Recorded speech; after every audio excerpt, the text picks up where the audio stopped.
What's up, everybody? Welcome to Omnic Lab. This is episode 114, and this week we're going to be jumping in like we always do.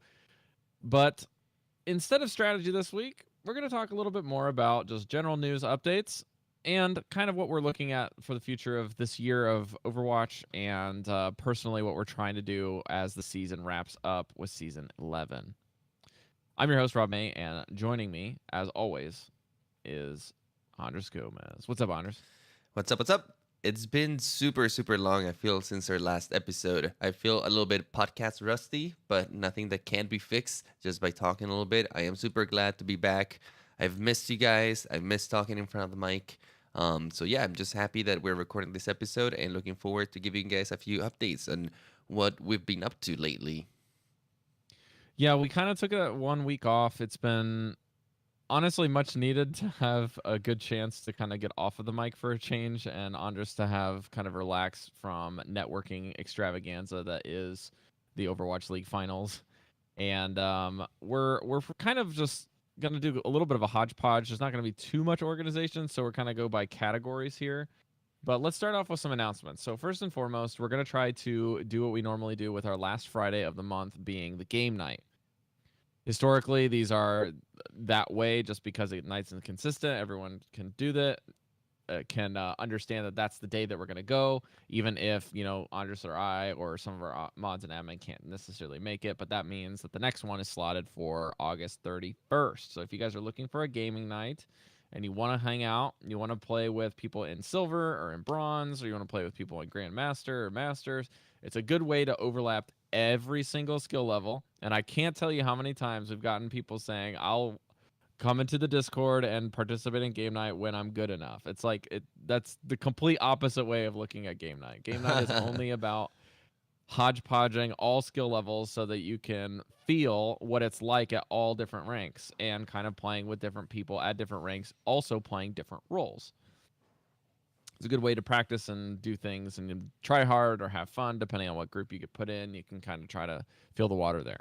Yeah, absolutely. And I But know that it can be a little bit intimidating, if you are just maybe bronze or silver, and you know that some players in here play at diamond or masters.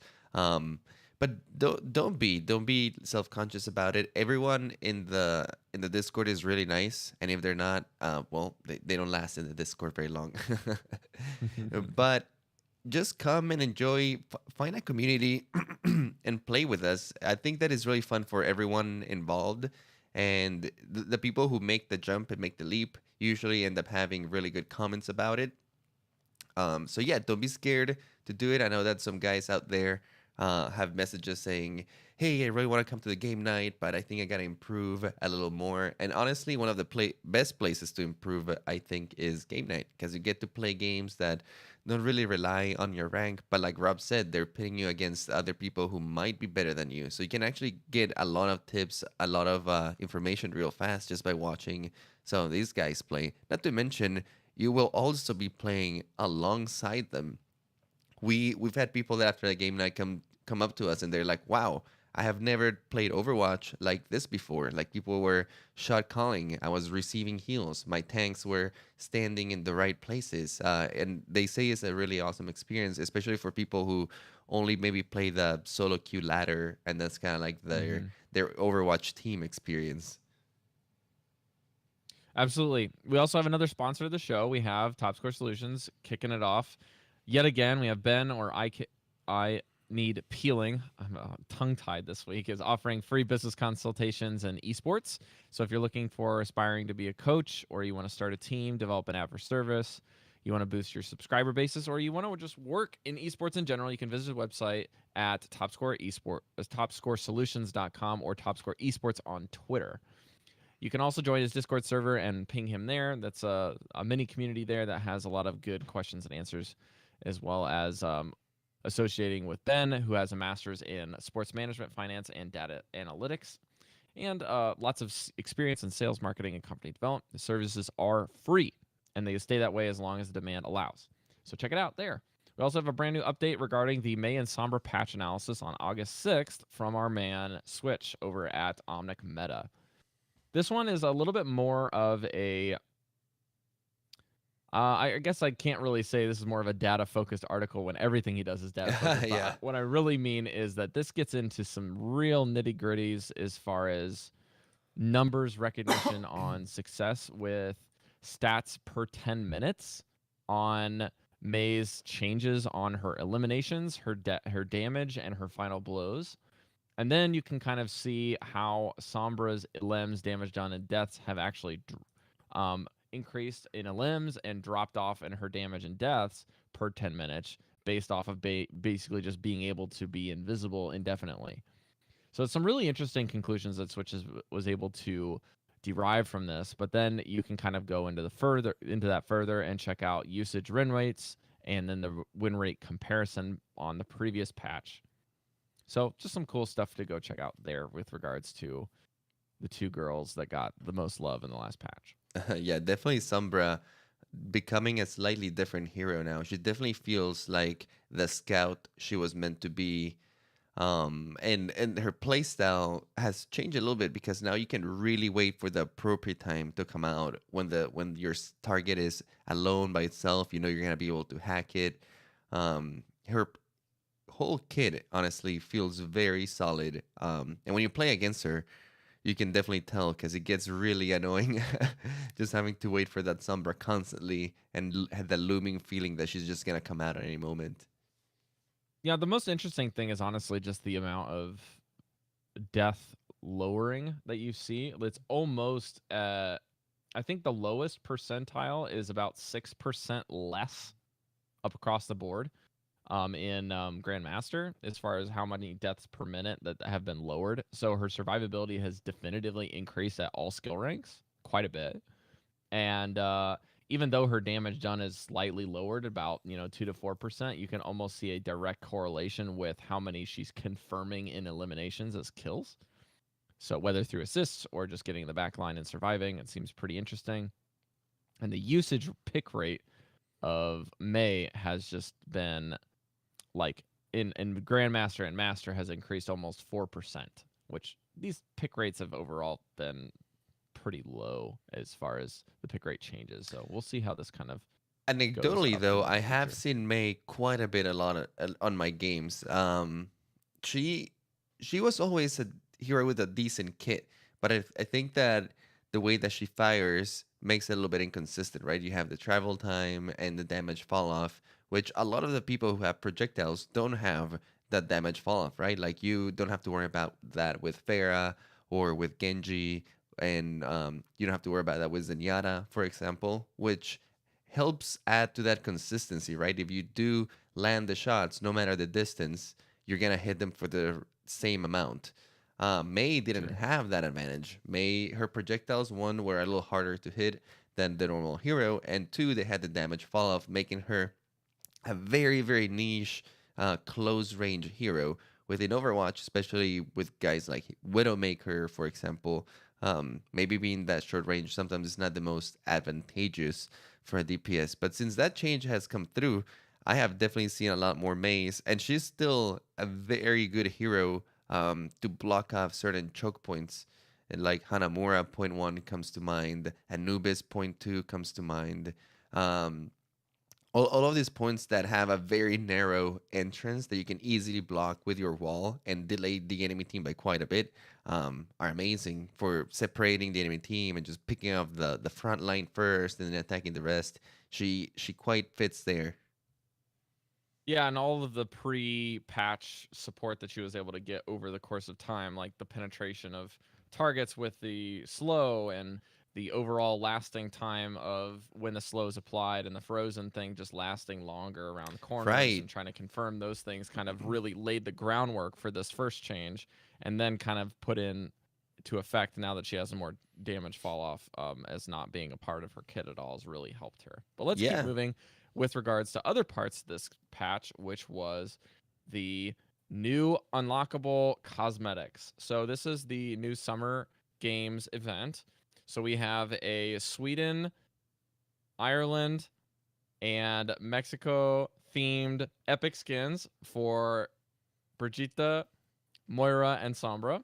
And then we have the Cabana on the Beach Anna skin, which everybody's favorite grandma's got quite the upgrade with some really cool Egyptian Sanskrit on the side of her rifle. I thought that was really cool. There's a Wave Racer Diva. It's like a Sea-Doo type of a skin. There's the Grid Ironheart, which is like American football themed Reinhardt. Then we have a lacrosse themed Roadhog, a baseball catcher themed with some very spiffy sunglasses for your boy Winston, and a fastball baseball themed Zenyatta for the skins. Then there's an association of medals for victory poses from some heroes, and table tennis emote for May, and then a couple of highlight intros for Moira and Orisa in the epic category. Regarding see, it looks like it's a tennis serve for Moira and a goalkeeper pose for Orisa. So some really cool stuff there. Andres, did you have any favorites or any notables that you'd like to highlight here? I I think the skins are a nice little batch. I think they cater to, the sports crowd that plays Overwatch too. I thought that the Reinhardt with the football armor was pretty cool. The Zenyatta with the baseball armor was pretty cool. They definitely speak to a different demographic than me though. I'm not a super big fan of sports, like a diehard fan or anything. So I feel a little silly rocking the skins. I don't know. I prefer my super cyborg, crazy, futuristic skins. I'll stay with those. And your nice and subtle grandma skins for Anna, I would guess. Yeah, yeah, yeah. That I, hitbox must just be outrageous with that crazy big hat. So I may have to get it across this thing just to mess with people's hitbox. I know that some people were really happy. Registration. My friend Chris, he loves baseball, and the second that he saw the Zenyatta skin, he lost it. He was like, I'm getting that skin right now." He doesn't even play that much Overwatch, but that night he logged in just to get that skin. That's awesome. A little bit of something for everyone, I guess. Not definitely my thing either, even though I was a little like for me, summer games means, not too much, but like I could kill for like World Cup soccer skins for any of these, and I've already got both of the ones I want for Lucio, so I'm more than a happy camper. You're And I've good. been using them since I got them. So, what have we Yeah, been doing lately in the game? I know we talked a little bit about the skins. So, Andres, what about well, actually, we forgot to mention the Overwatch League All-Star skins, right? You want oh to talk yeah, a little bit about those? yeah, sure. I like the Genji skin, the fiery Genji dragon, whatever it is. I don't know about the Tracer skin, and some people have given me crap about this because some people freaking love the new Tracer skin. To me, it looks just really weird. Like, why is she like a mermaid or like a seashell? What does she have in her chest? What is the theme of the skin, and why is it an all-star skin? Yeah, I would like to see them more in detail, like within the game, so I can kind of pan around them and see all of the little nooks and crannies. And then, honestly, if I'm choosing a skin to use, it's a little bit of fandom, like if with the Overwatch League skins, like I got to show that I'm a fan of these teams. Or with regards to the All Stars, this is just like pure cosmetic for me. So now it's just like, okay, what do the guns look like in first person, and does this give me a hitbox advantage? That's what I'm looking for. The thing is, like, okay, some of these skins just don't say All Star team to me. You know what I mean? Like, I don't see the Right. relation to the Overwatch League. Like the Tracer one seems like they got it from a Disney movie or Disney inspired movie. I don't know. Which, don't get me wrong, I that's okay. It's just not the theme that I was looking for in the All Star skins. And honestly, Mm-hmm. I want to know what everyone's opinion is here. That, to me, it didn't tickle my fancy too much. I'm usually a big fan of the skins that they released, but that one in particular was like, it kind of came out of left field for me. Yeah, I mean, they couldn't have done anything with other heroes besides Tracer and Genji, because this was the last ever since Overwatch had released, and now we had Overwatch League. It was like dive, dive, dive. So let's give the dive heroes the skins, right? And Yeah. Tracer makes sense with the poster's child, but it's like Genji got to give everyone's. I'm sure they went with popularity vote after that, because Genji's got to be everyone's favorite overall, I would imagine, or maybe Mercy, but Mercy's got that sweet the sweet breast cancer awareness thing that they were running Oh for yeah, she her. got some So, love recently. They got to spread it out a little bit. yep. So we have here in the notes, the next thing here that came with the patch is the Lucio Ball, and what we're going to be doing in our game the rest of the season. So let's start with Lucio Ball being kind of the fun thing. Are you planning to do this one at all, Andres, and be super competitive, or just going to get your placements out of the way and be done, or even doing that? I'm probably just gonna get my placements done and out of the way, just to get my competitive points, get those gold skins for my guns. But honestly, I do feel like Lucio Ball feels a little stale this year. It's the third time in a row we get the same kind of game mode, and it's a fun game mode. But to me, it just feels a little slow. I just wish the game or the Lucio Ball itself was a little bit faster. Whether it's game speed or you allow Lucio to speed boost a little bit more often. It just seems I don't know, a little too slow pace for me, especially when Overwatch itself is such a fast-paced game, and then you go to Luciball, which is supposed to be this hero that can drift at Hmm. maximum speed and jump all over the place, and you just feel very sluggish with him. So I that is my only little nitpick. I do wish they would iterate on the mode a little more, at least give us some options to iterate on the mode a little more. But aside from that, yeah, I'll probably be doing my placements, trying to get those competitive points. How about you? I mean, last time they actually did shake it up a little bit, right? They changed the way the ultimate worked. They added a few things on the perks. They added a little bit of the speed boost, and the new Lucio changes kind of kicked in from the rework that he had over the course of the last year. But this and one's just kind of and like, see that ultimate change felt really good because suddenly yeah, it did. you're like flying all over the place. I feel like that should be your normal mode. You should always be amped up, just Oh, flying. just And like super amp. yeah, Yeah, I think that that's the way that they should do it, like constantly. That's how everyone should move. that And should just be maybe normal speed for everyone. yeah, Yeah. I think that'll be pretty fun. That would be pretty nuts. Yeah, I might do the placements. I feel like I just play Lucio Ball in competitive, just because, like you said, you could get you can get the CP just for free.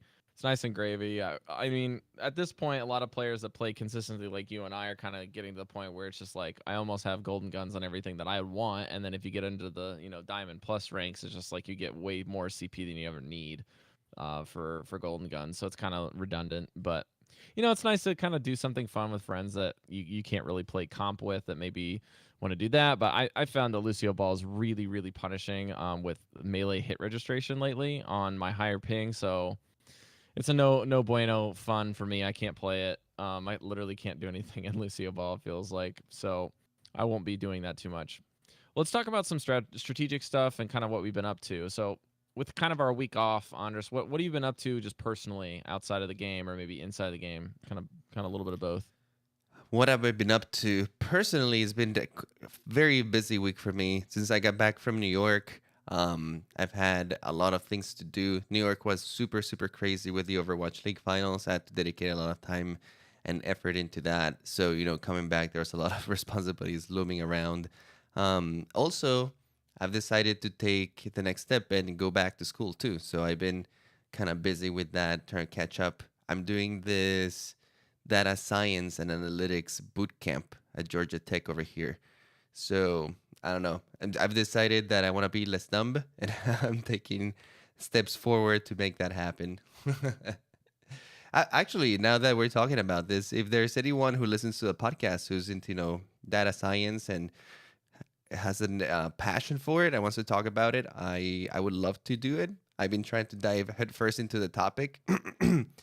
It's I've been going slow, but it's I've been learning a lot, catching a little bit of Python, a little bit of SQL. I'm not super well versed in any of them, but just familiarizing myself and just basic statistics stuff. So if you're into that super nerd stuff and want to sit down and talk about it, I would actually love to, since I'm gonna be starting this boot camp, and we'll see how it goes. A lot of my energy has been going into that. What about you, Rob? Well, personally for me, I've been playing a little bit of Overwatch. I haven't got a chance to really play much, mostly due to the let's just put it this way, like a lot of stuff still is in ramifications for the trains and buses here, so my commutes have been really, really annoying. And I took a week off of work and played a little bit more of Overwatch then. I've kind of hit like a season high right before all the changes that I've had in months, which has been great, but I haven't really gotten a chance to play since that session due to my weeks off. Hoping to kind of push a little bit higher towards diamond. I've kind of accepted, it's not really something for me if I can't do it all the time. You're not a X player if you're not always there. It's kind of like where your median is and where the middle is kind of like where you feel like you can actually play. But I've been encouraged to kind of see that I'm getting better at heroes that I didn't really feel too proficient with, and um, it's kind of a frustrating thing because when that happens, I feel like everything's kind of leveling off in the same level instead of like improving the things that I want to be really good at. And then all of the things that I feel really good at got reworked because I play support. So everything's different for supports now, it feels like. So that with regards to the game, that's what I'm trying to do. And I'm really trying to fight this ping lately. The ping has just been abnormally strange. I think it's peak season for people to be playing because they're at families' houses during this is like the summer holiday with Obon. It's kind of like a mixture of Thanksgiving and summer holiday here in Japan is kind of how I would say you'd have to mix it up, or maybe like going home for Christmas is kind of the idea. You always go with hang out with family. So that's what's been going on here. There's been a big turnover with ALT friends, so I've been helping out some new people with getting moved in and settled and trying to learn the lay of the land. And even some existing ALTs that have been here a little bit longer than me, about a year, I have moved nearby, and one of them actually is a D&D fan, so we've had some fun hangout times. And And when you say ALT, you're talking about like other teachers are coming assistant language internationally. teachers. Mm-hmm. Yes. So we have new people, like my neighbor is now from Scotland, and my old neighbor from New Zealand moved back home to go study in grad school. So it's just crazy turnover, and I'm working on trying to find a new career over the next year. And they like to know super in advance if we want to stick with the same program, if Oh, we're I going to bet. continue with them, or if we're going to look forward to doing something else. Normally it's about December, but if I'm switching from a, a prefectural or like kind of like the state government, if you're in the states, or your province government, and moving into the city government system for teaching, that basically I've changed hands from my boss, and who's directly responsible for my contract. So they have to know by October if I'm going to stay next year, Gotcha. which Are you is trying to move? really Are fast. you trying to move, or are you trying to stay in the same prefecture? It's really complicated. The short answer is I want to just stay in Japan. That's my desire. Ideally, just somewhere that has I can teach high school or junior high is fine. But with regards to Jet's not permanent, and their contracts are weird because they're working around the United States system of education, where everything ends in the summer and then starts in the fall, in about August. When in reality, here late August, when their school starts, that's the second semester because everyone's on trimesters here. Oh, interesting. Yeah, a So it little bit really different over messes up there. new turnover because I'd have to actually start teaching in the spring. And that Gotcha. would mean I'd have to void my contract. So they're not really too keen on helping me find a new job where I can void my contract. It So would be pretty we have cool to really work through that. moving closer to the city though, getting all of that Japan urban life in. Oh, believe me, we've been trying. We've been looking. So that's kind of what I've been doing personally. I've been playing a lot of D&D, working with my wife. It's been great because she actually is playing with me. We've been doing a little bit of a monthly podcast together about it. We'll be recording it actually in the next 2 days. Oh, that's And the really Hearthstone nice. expansion has been really, really fun too. A lot of you guys know, I do a podcast for two things. So when we have new releases in Overwatch, we have new releases in pretty much every Blizzard franchise. We have a new expansion for Hearthstone, and actually in the next 24 hours, actually probably within the next 8 hours, there's going to be a new World of Warcraft expansion launch. So there's just tons and tons of new stuff with Blizzard all the time, and I can't do everything all at once. There And even just are keeping up with two games is there crazy. are a lot of things going on. Like Blizzard, come on, your games are really good. You gotta give me some pacing here. Like, please give me at least like 2 weeks apart between all of these updates, because Hearthstone expansion comes out, new patch in Overwatch comes out. Like you said, the new WoW expansion is coming out, and actually, my girlfriend has been getting into WoW for the first time in her life Oh, ever. that's great. She hasn't ever played the game. And she kind of like, well, she got into Hearthstone first, and I feel like Hearthstone is like that The gateway connector. drug into WoW. You know, it gives you like Mm-hmm. a little sampler Can of the be. lore and the characters. So she was pretty familiar with it and started playing the game. And I used to play way back in the day in Wrath of the Lich King. You know, back when I was a teenager and actually had time to dedicate 8 hours a day to WoW. Um, but since then, I haven't touched it very much. But since she's been playing it, I've been trying to play it with her, and it's been very enjoyable actually. Once you just take it as a nice casual game that doesn't become, your new job basically, it's Yeah. very enjoyable. Yeah, before we get too convoluted in what we've been doing in our personal lives, we'd like to let you guys know, just like in general, this is not the typical show. We're kind of doing this as kind of a test case for our Patreon because this is something we'd like to do more of a monthly thing, kind of where Andres kind of and I just kind of sit back and let you guys know what's going on in our lives personally to kind of see how you follow us and what maybe is going on there. It would be a little bit more abbreviated, kind of like this whole, early first 20-ish minutes of the podcast. We probably just do this like once a month and you guys have like a 20-minute blip on the radar of what's going on with us. See how you like it. Give us some feedback. We're still looking for that. And then before we get back into the patch, Andres, why don't we talk forward with what we're planning to do with the show, kind of moving forward into BlizzCon and maybe even moving forward into our kind of, because we've already passed 2 years. It's kind of like, what are we planning to do? What are we looking for help in scheduling with, right? Yeah, absolutely. Like you guys know, we've been doing it for 2 years now. If you've been following us from the start, props to you and really kudos to you for sticking with us for so long. Right now, we definitely have some plans for the future. Going deeps are definitely going to be a staple of the show moving forward.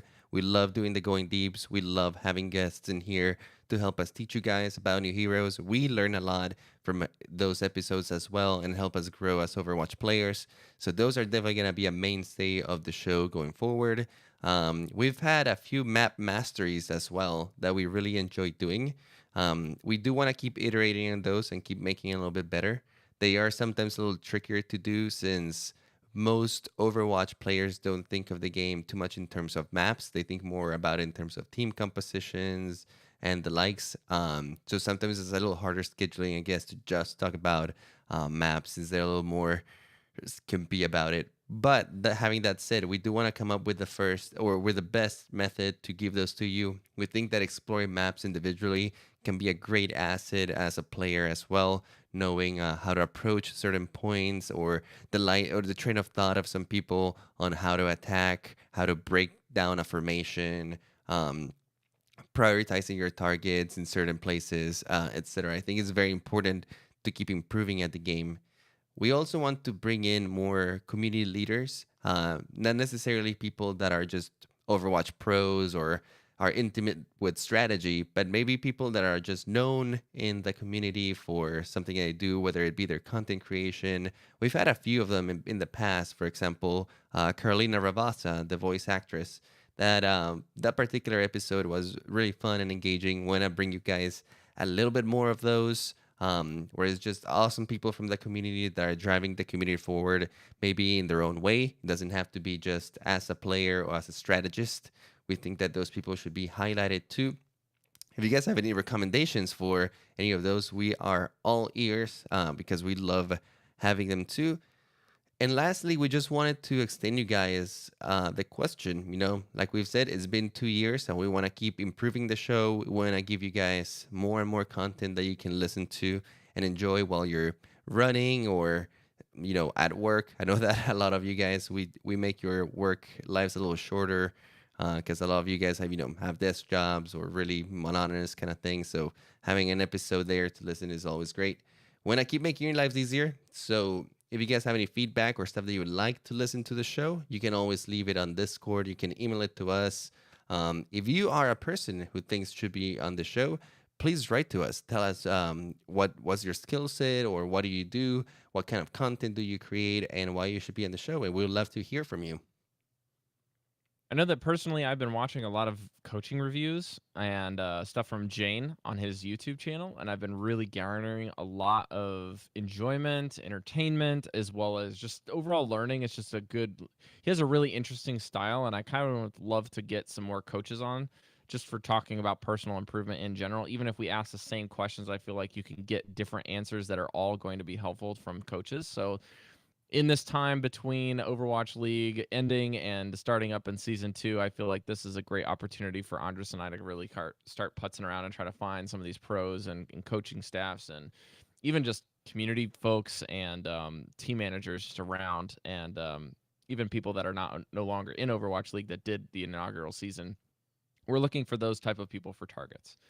Additionally, I know that Andres and I have been talking on and off about what we've been wanting to do with BlizzCon, and we are really, really excited for more of like a just a massive amount of hodgepodge audio that we've been planning, and I've got my own personal audio recorder, and Andres has got his, and we're gonna be like rooming with Bob and Mel, so we're gonna have some pretty nuts hotel life late nights with some pizzas that I don't normally get from America. So I'm gonna be really excited to go hang out with them.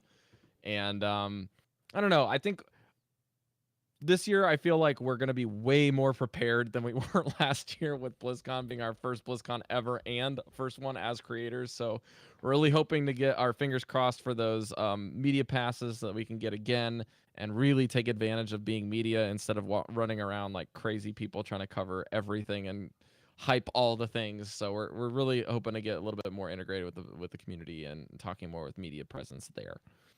But Absolutely. let's move into the update. Andres, when you were playing with this new update, what are some of the things that kind of struck you? Because what I've been seeing, again, this is going to come out as anecdotes because we're not like Switch. We don't have all of the data analysis yet on the new update. But Ana's got the new 300 burst heal. Lucio's got the new increased range. Zenyatta has the reload on his ultimate. Brigitte has an increased nerf on the shield cooldown. Mercy has reduced healing, right? And the Moira change for barriers has kind of gone through, and her, or not that barrier change, that was old news. Sorry, this is the one where she increases her overall how much resource she's gaining from her right click or her biotic grasp in the necrotic form. Then we also have the updates for the hit scan, and I know that you've been playing a lot of McCree since the hit scan update. Yeah, yeah. A lot of these changes have done a big shakeup, or I wouldn't say a big shakeup, but like you're starting to see things that you're not seeing before. Like we said, May has been coming out quite a bit. McCree and Soldier, actually Soldier even more than McCree, because I'm starting to see Soldier in my games again, and he feels very very decent. Like it feels good shooting at Ferris with him. His range is quite nice now that you have the increase in damage through your range. So I've been liking that quite a bit. The hit scans do feel a lot nicer. And in general, in the healer department, you're starting to see more variety, I would say. Like I see a lot of Lucio and Moira. I'm seeing a lot of Anna, which you wouldn't see before. And maybe it's in part because the changes just went through.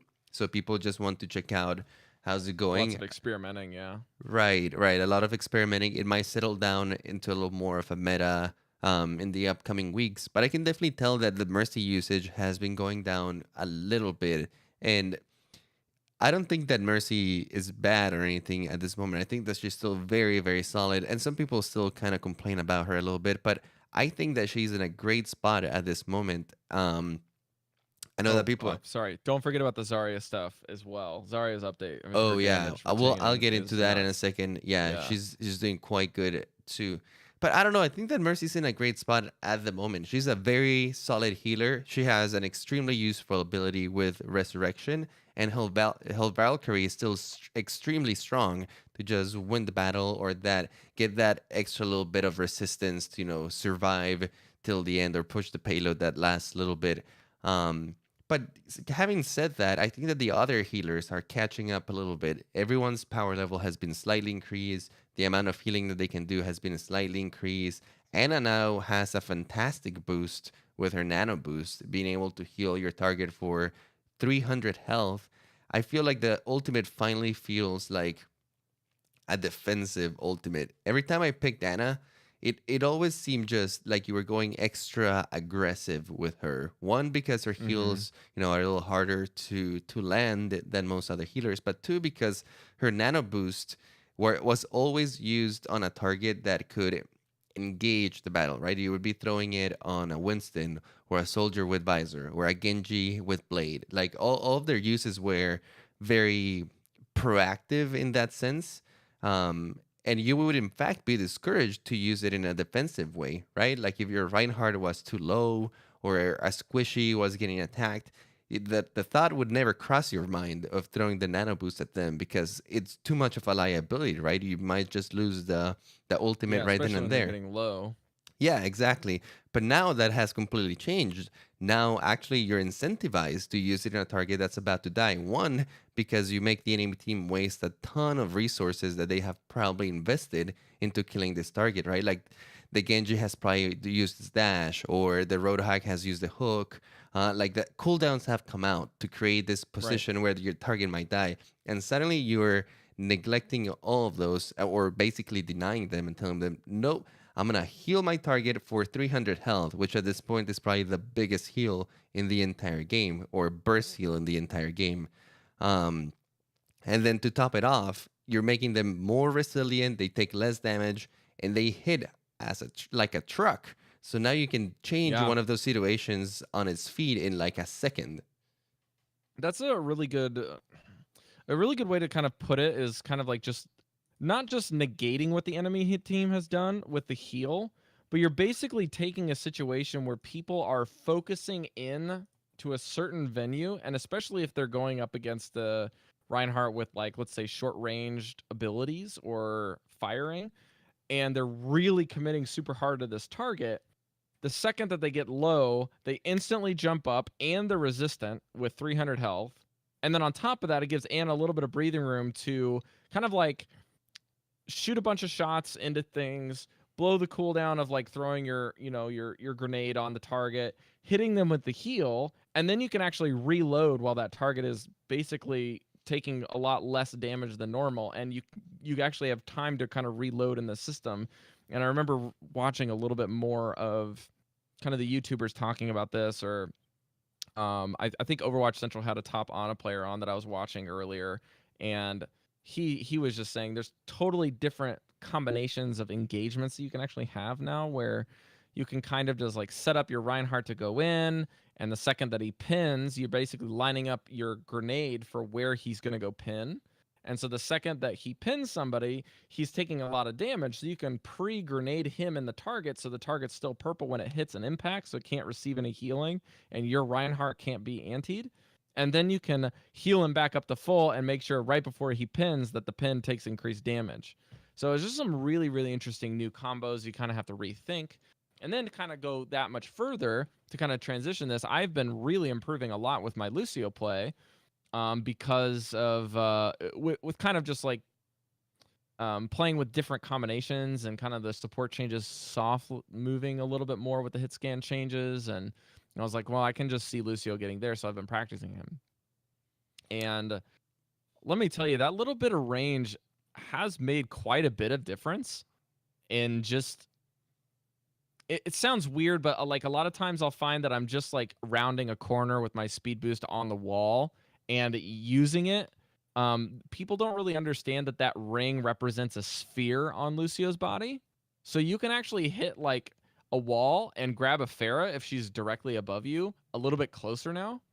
And then if you have a diagonal diameter or radius from where your current position is, you can actually pick up people closer when you're on the wall. So it's a lot more forgiving when you're trying to like wall ride and speed boost your team, instead of like having them just outside of that little radius is just so annoying, a lot of the times I've found. And especially in the maps where you actually have to bounce left to right in order to maintain your wall riding. A lot of people don't play Lucio now, so they haven't really utilized the kit as much as when we were talking with Rami. But Lucio is crazy powerful. Like, I can't remember when we talked about it, but Lucio's damage equivalent is basically Genji's damage without the burst. And even then, you can kind of get some of it if you can pin somebody in a corner and land your headshots just like Genji's can, without the ultimate, of course. But you have a Lu- lot of damage as Lucio. Lucio's a hero that feels quite good nowadays. Lucio was one of those heroes that was used a ton when the game first came out. It was like the meta when you can use two Lucios even. So you just bring out two Right. Lucios and that was it. And I feel like since then his glory days have kind of waned off a little bit. He's no longer as oppressive or as indispensable as he used to be. But I definitely think that these changes that they've made over time, the quality of life to his writing nowadays is quite easy to wall ride, to be honest. Even if you're just jumping on the hero for the first time, is much more lenient than it used to be. And with the increase in range, because for a while, Lucio was very restricted in that department. Like like his small range really made him so that you had to be almost right next to the people that you needed to help a lot of the time. And he Yeah. never had any incredible burst heals. Even his amp up was, is just okay to keep one target alive. It's not the best to Right. keep tanks alive either. So he's always kind of struggling in that department. The increase in range definitely helps him be able to heal more constantly and consistently to his team around it. And he feels good in general, not having ammo on his boop anymore, so you can just boop That's whenever you been one want of the on best cooldown. changes that they've made to him, to be Yeah, honest. like right now, Lucy just feels great. Like when you play him, he feels solid. He feel like you're useful with him. And his ceiling is definitely a little bit back on par to what he used to be back in the day. All right, so let's go back and talk about the other supports, which have actually gotten weakened. Mainly, this would be Mercy and Brigitte. So I've been playing a little bit of Mercy, and honestly, I don't really miss the heal. I feel like this is just really balancing her down to where she should be, as we said beforehand, in that she still can get the safety of the res. Valkyrie has a little bit less overall healing and still has a little bit less standard healing. The damage boost is still really good. The only thing that I've really noticed has been when they've removed a lot of those random damage boosting things, but still has been kind of buggy. I don't know if you noticed this, Andres, but if you're playing Mercy, you don't get the benefit from getting damage on the dragon. But if the dragon kills something while you are damage boosting, for some reason it still puts you in the kill feed in the assist, and it still gives you the ultimate charge. And I don't know why it does that. Yeah, it seems like it's been like a patch for now. Like, I want to say like a A temporary band-aid. patch. Yeah, band-aid. That's what I'm looking for. It seems like they're gonna have to do a few more under the hood changes to fix that. Yeah. It was probably just a change that they needed to get out there really fast because it was getting a little bit out of hand, boosting things like that dragon Diva and bomb. yeah, exactly. So a few changes with there, but like you said, Rob, Mercy still feels really good. I wouldn't be surprised if she's still one of the most picked healers, even after all of these changes. But like you said, everyone's been brought back in line. People who need a little boost got boosted. People who need a little nerf got nerfed. But I don't think Blizzard's intention was to remove Brigitte and Mercy Right. from this meta, and I don't think that that should be anyone's intention. I think that Mm-hmm. both Brigitte and Mercy fill very specific and needed roles in this game. And, a slight balancing like they're doing, I think is a little bit more appropriate. Same with Brigitte. I know that a lot of people get really annoyed at her. They think that, she's ruining the game because you can no longer play your Tracer, your Genji too much around her. She does, in fact, um, counter dive like she was intended to do. And I think that is a good addition. You want that rock, paper, scissor kind of mechanic in the game.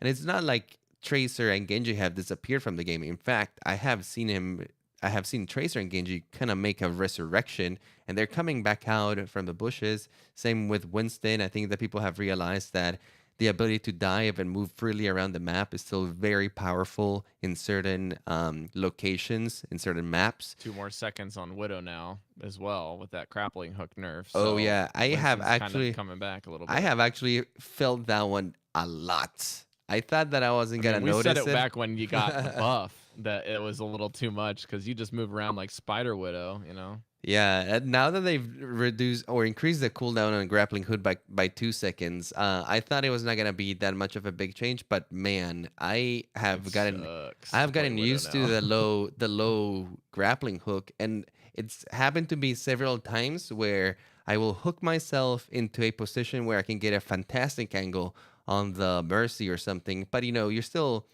vulnerable because you're in the back line.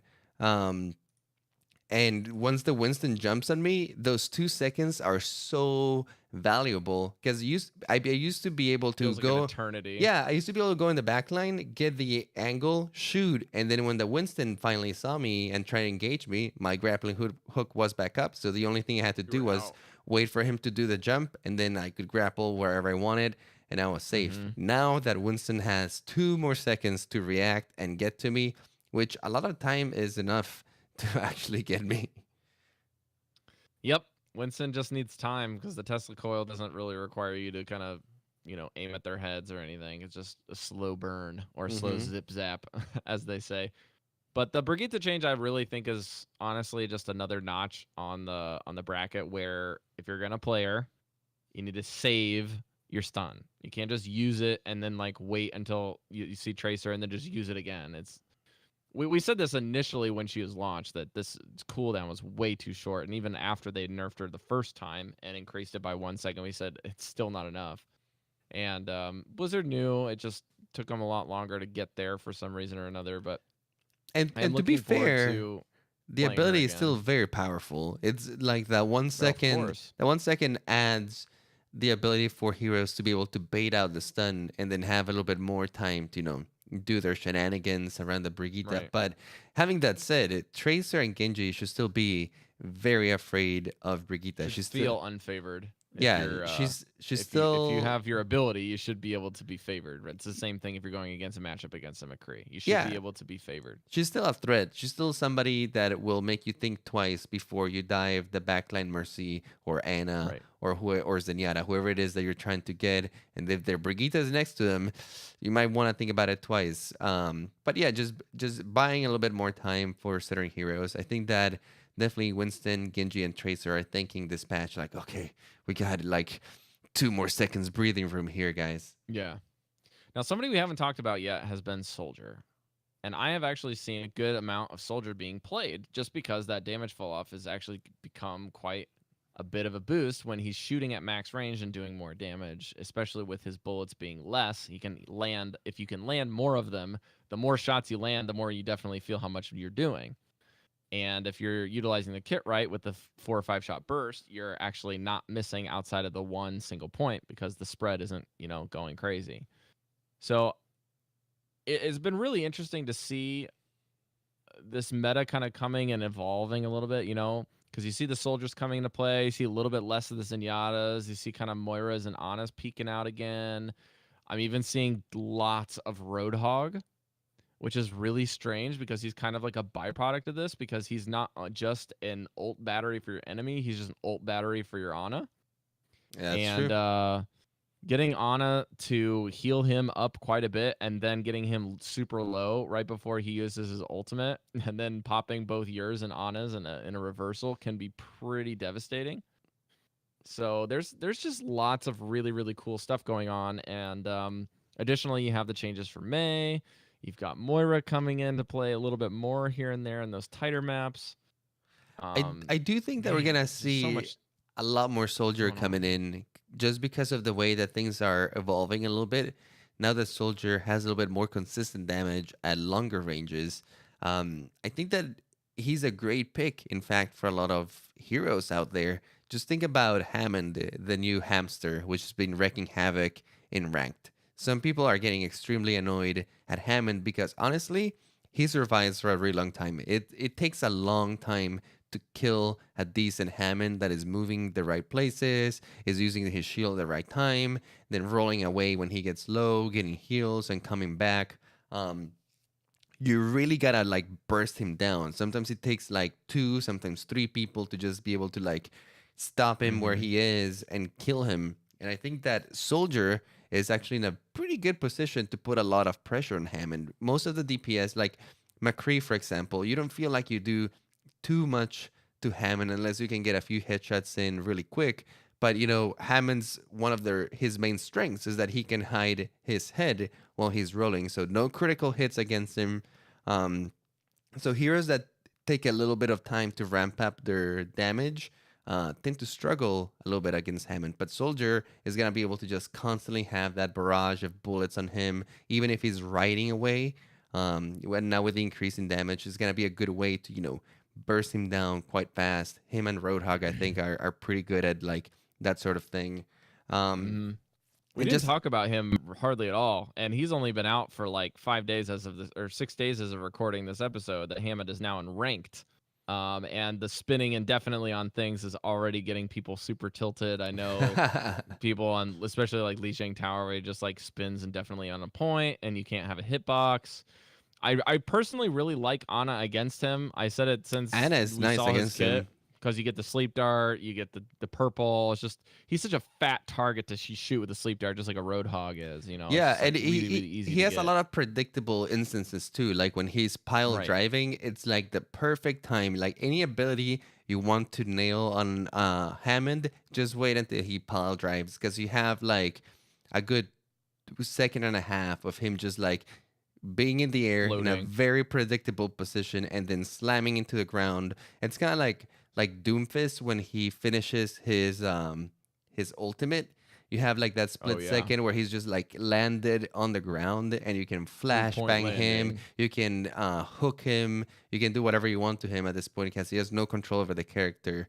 Um, Yeah. so yes, I think Anna is a great counter to him. You can sleep him as soon as he pile drives, and then grenade him, which reduces his survivability by quite a bit. He will no longer be able to get heals as he's walking away. Um, so I think Grab Anna is very Zombra's been useful. seeing some play against Hammond. Sombra is quite nice. You know, if you hack him, he can no longer roll, and suddenly he's in the middle of your Can't do team. anything. Yeah, so the hack is super, super detrimental, especially if you can wait for him right before he engages your team, is basically done so. As long as your team focuses him, because that's the thing, he still has a lot of HP, and I think Oh that yeah. people are just gonna have to realize that if Hammond is being ultra aggressive, you have to do two things. Either one, find a way to ignore him completely, like you said, by Or sleeping focus him him. and then get out of there, or your entire team has to focus him really hard. You can't take half measures against him. If you only have one guy paying attention to him and everyone else ignore him, he will get out. Yeah, and there's just like there's so many different things in the game right now that are unstable because there is such a large roster of 27 heroes and then Hammond that you have to consider, right?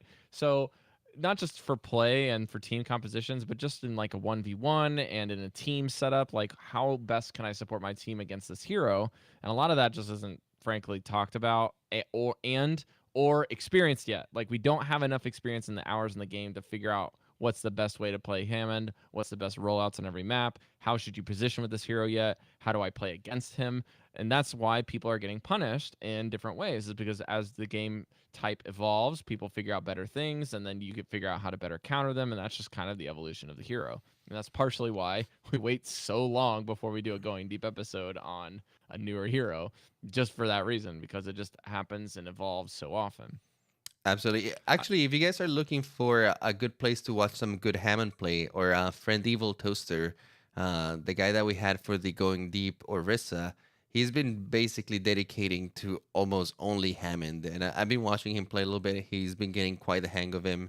So if you guys are looking for some high level play of the little hamster, he's a good guy to check out. Evil Toaster.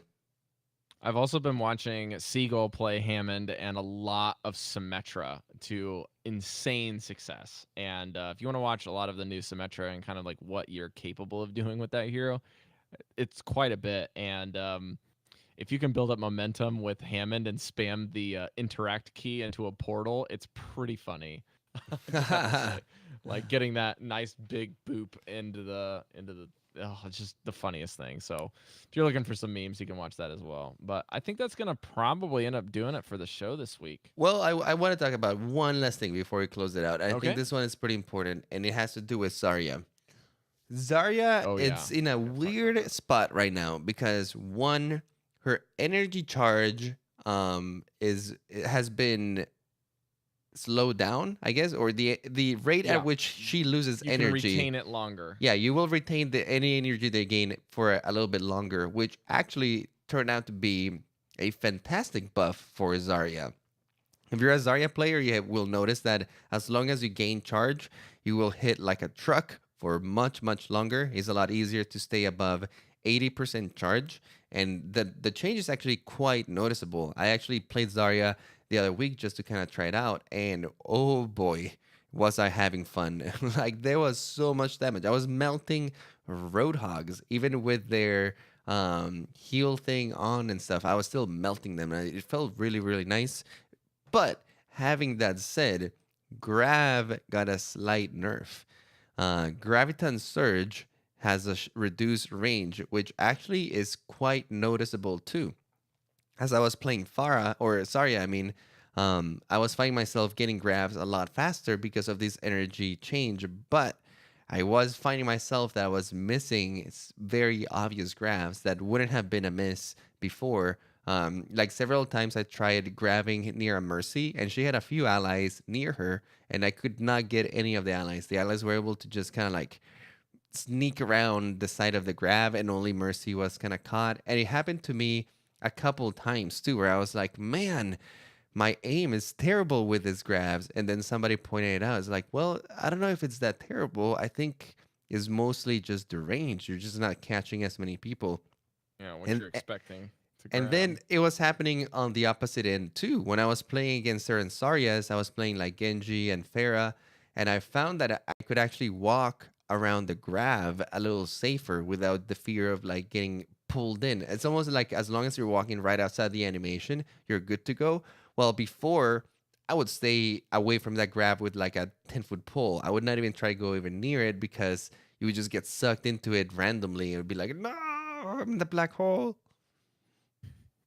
Yeah, I mean, I've noticed that like with the Graviton, you kind of have to play it like you do a lot of the other ultimates in the game, which is nice, where you can't just like, hey, I'm gonna use this ability and get 6 people. Yeah, yeah, Like that's basically. no other hero in the game can do that. And then it's just like, oh, if you play Zarya, you just get 6 people, and then you have a Hanzo, and it's just like that's kill six. To be That's just how honest, it the goes. only way I think you're gonna get 6 people is if one, they're standing really close to each other nowadays, like going through a really narrow choke point or hallway, or if you use a certain setup, right? Like Orisa pull, for example, can be a really good one. You just send that in, pull everyone in, then grab after that. That way you can guarantee having a bigger chunk of the team. But in general, I think it's gonna be a lot harder to get like a bunch of people in there. You might be able to get two, maybe three if they're like really clustered up together. But it does give some counterplay to the enemy in terms of positioning, right? If they know that the grab is coming, just spreading out slightly, it can now be pretty effective. Yeah, absolutely. I will say that something that people freak out a little bit too much when you're looking at balance changes is the ultimate use shifting, or like an ultimate getting adjusted. Ultimates getting adjusted is a very fairly monumental change, like with regards to how hero can be played, depending on what it is, just in broad brushstrokes and anecdotally. But when a hero gets a change in their kind of bread and butter abilities like damage and barrier stuff, like with increasing the ability to hold your charge at a higher rate, that seems like those type of things are something that you're going to get the majority of your game time is actually affecting you. You're actually able to change. You have feedback cycles where you can kind of shift and improve, as well as you can kind of see the overall impact in them being higher, whether it be a nerf or a buff. And Zarya is kind of a pristine example of this. Yeah, I mean, you should notice that your grabs might be a little bit less effective, but you should be gaining them a little bit faster because of the energy changes. So I think it's a Right. good trade off. And honestly, grab is such a powerful ability that just having it reduce a little bit, I think I'm okay with. Yeah. More damage, please, always and forever, said all of the Zarya mains. We have an iTunes review this week from Danger Beans. It says deep dives are where it's at. An excellent podcast for those looking to improve their performance. The deep dives are some of the best hero breakdowns available, and the hosts don't waste any time getting to the point of each of these episodes. Well, thanks for the iTunes review, and if you guys want to support us, like your boy, Danger Beans, or your girl, you can do that over at the iTunes store, and we get all of them, whether they're from USA to New Zealand. We get all of them. You guys can leave us an iTunes review there, and we will read it on the show. We also have some people to thank in the Patreon realm. So at patreon.com/OmnicLab, we have a special brand new patron named Andrew, as well as some people supporting us at the highest level with the Diamond sponsorship role. So these guys are officially sponsoring the show, helping us out every episode. They get a shout out, and also really doing a lot of heavy lifting to get us to BlizzCon and maintain some of our production updates every year. These people are Ben K, Britmus, Krista Playa, Durandal, Golden Soldier A, Jan Jankel, Lissum, Never Clutch, Ray, Roger B, Ricky Tiki, Shazir, Terry F, Top Score Solutions, Tragic Zach, and Zachary O. You guys have been fantastic with us week in, week out, month to month, just helping us get those little upgrades each step of the way to get to BlizzCon. And if you want to support the show, like we said, you can go to patreon.com/omniclab to do so. We have some perks there. We'll be rolling those out soon. Like we said at the middle of the show, what we're trying to plan to do a little bit more personal stuff. We're hoping to kind of do a little bit more of the rework with personal updates, maybe if it's just a post or a video or just kind of a little bit of an update there. I'm also looking forward to doing some more coaching this year.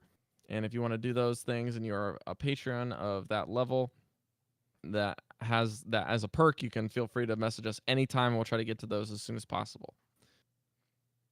That looks like it's going to do it. If you guys want to find anything else to do with the show, you can do so by heading over to our website, omniclab.com. You can buy merch. We have t-shirts, we have tank tops, we have hoodies, we have coffee mugs, which I actually have right back there on the live stream. You can see it right there. It's a wonderful mug you can get from the folks over at Spreadshirt, and we have a link in the website as well. If you guys want to join the Discord community, you can do that at discord.me/omniclab. You can find everything else on the website at omniclab.com/links. Andres, where can people find you and what you produce? If you want to personally find me, you can find me at on Twitter at iPlayGames. You spell it IPLAI Games.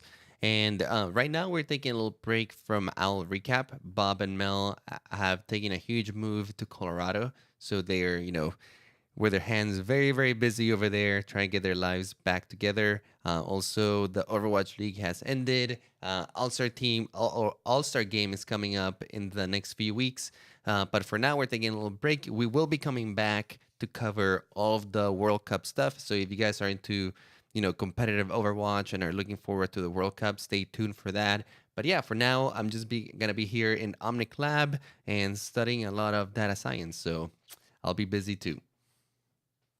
If you guys want to find me, I'm on Twitter, the tag NotRob, as well as Instagram. If you like talking Hearthstone, we did a deck list extravaganza with a legend player from Coin Concede, Andres' alma mater, as one of their coaches. His name's Nicolaius, and let's just say I spent most of my day putting in links and deck codes for people, and I think I have over 40 decks on there. That we didn't talk about all of them, but we have all of the deck lists there. And Nicolaius and I did a little bit of a workshop on a brand new zoo build that I think you guys are going to really enjoy. That's nice that there's like that many decks to talk about, though. Like normally there's maybe like 10. There's also what they call the APM priest for you Overwatch fans out there. You might be listening to an Overwatch podcast now or something like that. So you can go check that one out. That one is a really, really funny thing. You can go check out liquid_dog on Twitter. I think it's liquid_dog HS. He has the deck list that he made. Basically, you can do a ton of things and you have to kill your opponent really quickly, but you have to do it in such a way in a certain specific order that Andres would and combo players would appreciate. I'm curious about it now. I'll have to send it to you after the show. If you guys like Dungeons and Dragons, you can feel free to pester me on Twitter. I'm actually finishing up my final thing on the Critical Role. Shout out to Matt Mercer, voice of your boy McCree, and his DMing skills have just been incredible. And I'm finishing up their first campaign with my wife. It's been quite good. And yes, Fitzy in the chat, Overwatch players do have a high APM Omega lol. So anyways, if you guys like that, you can check out Concept Craft. I'll be talking about our personal in-house games with my wife this week. And remember, guys, don't be a lab rat, be a scientist. We'll see you next week. And up those APMs. Be a scientist. See you guys. See you guys. Thank you for coming. It was nice to be back.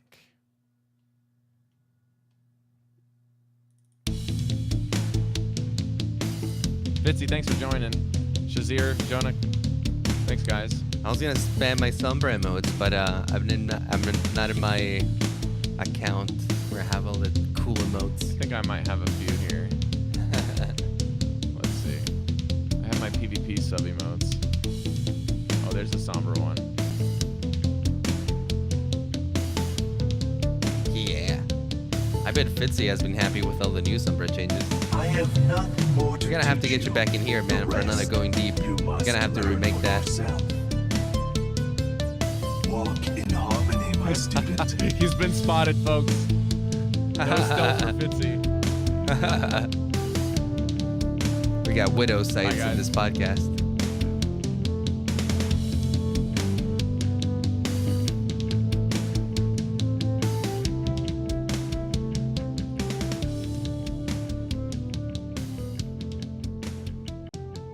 Bye, guys. Bye.